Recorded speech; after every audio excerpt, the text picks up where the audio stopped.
ఇంటి ముందు ఒక మనిషి స్పృహ పడిపోయాడు. చేతులు కాళ్ళు కొట్టుకుంటున్నాడు. నేనేం చేయలేకుండా అలా నిలబడిపోయాను.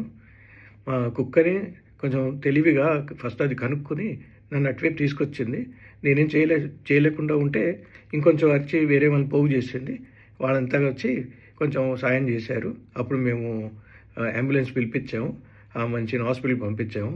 నాకేమనిపించిందంటే నేనేం చేయలేకుండా ఇలా ఉంటే ఏం లాభం రా, మా ఇంట్లో ఎవరికైనా ఇలా జరిగితే, అందుకని నీ దగ్గర వచ్చాను, కనుక్కుందాం నేర్చుకుందాం అని వచ్చానురా అని చెప్పాడు. ఈ కథ అంతా విన్న తర్వాత నాకు అర్థమైంది ఏంటంటే, ఇలాంటి టైంలో మనం ఏం చేయాలో తెలియక ధైర్యం పోగొట్టుకుంటాము. అందుకని కొన్ని విషయాల గురించి చెప్దాం అనుకున్నాను. అందులో కొన్ని చేయాల్సినవి, కొన్ని చేయకూడనివి ఉంటాయి. Dos and don'ts. ఆ విషయం గురించి కొంచెం చెప్తాను నేను. ఓకే,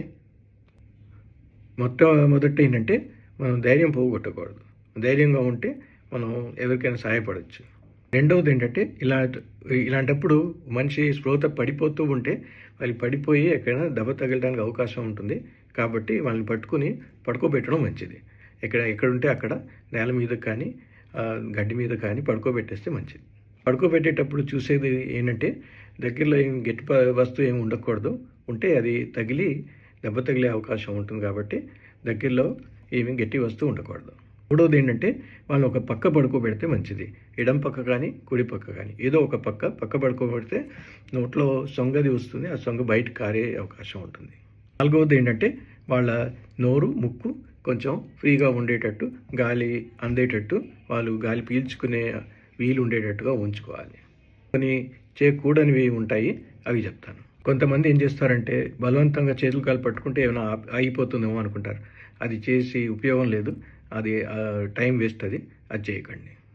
రెండవది ఏంటంటే కొంతమంది మందు ఏమైనా ఇప్పించడానికి ప్రయత్నం చేస్తారు. నోట్లో నీరు ఏమైనా పోయడానికి ప్రయత్నం చేస్తారు. ఇలా అసలు చేయకూడదు. అది వాళ్ళు స్ప్రోలో లేరు కాబట్టి ఆ నీరు తాగిపించడానికి ప్రయత్నం చేస్తే అది ఊపిరితిత్తులో వెళ్ళిపోయి నిమోనియాలా కట్టచ్చు. మూడవది ఏంటంటే నాలుక కానీ ప్రజ్వలకు కానీ కొరుక్కోకుండా ఏమైనా పెడదామని చూస్తారు. కొంతమంది వేలు పెడతారు, కొంతమంది ఒక గట్టి వస్తువు పదార్థం కానీ మెటల్ కానీ ఏమైనా పెడతారు, కొంతమంది రుమాలు పెడతారు. ఇలాంటి అసలు చేయకూడదు. చేయి పెడితే చేయి కొరుక్కుంటుంది. ఈ రుమాలు పెడితే అది ఊపిరితిత్తి బ్లాక్ చేయొచ్చు. మెటల్ ఏమైనా పెడితే పన్ను బ్రేక్ అవ్వచ్చు. సో ఇలాంటివన్నీ చేయకూడదు. అయితే మీరు ఇప్పుడు వర్క్ చేసింది ఏంటంటే మనిషిని జాగ్రత్తగా కింద పడుకోబెట్టారు అండ్ వాళ్ళని ఒక పక్కన పడుకోబెట్టారు. దగ్గరలో ఏమి గట్టి వస్తువులు లేకుండా చేశారు. ఊపిరి అందేటట్టుగా చేశారు. ఇంకా వాళ్ళు సొంగ బయట కారేటట్టుగా చేశారు. ఇంత చేస్తే చాలు. కొంతసేపులోనే ఫిట్స్ అది దాని అంతటా అదే ఆగిపోతుంది.